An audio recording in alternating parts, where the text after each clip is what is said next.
Une femme attablée. Ses mains entourent délicatement une tasse de thé. Elle a le port altier, tient ses paupières baissées, tout dans son allure exprime le recueillement. Cette femme, c'est Adèle de Toulouse-Lautrec. Le portrait a été peint en 1883 par son fils, le célèbre Henri de Toulouse-Lautrec, alors âgé de 19 ans. La sérénité qui se dégage du tableau traduit la tendre admiration du peintre pour sa mère.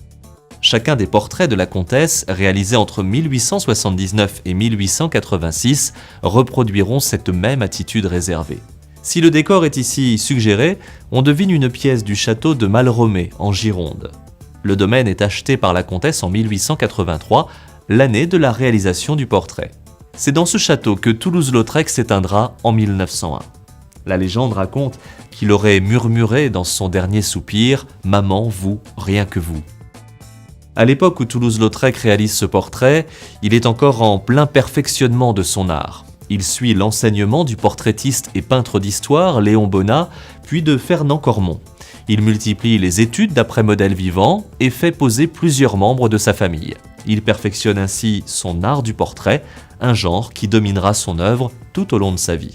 À la mort de son fils, la comtesse Adèle fait don de l'intégralité de ses tableaux et dessins au palais de la Berbie, à Albi, la ville natale du peintre. Ainsi est né le musée Toulouse-Lautrec.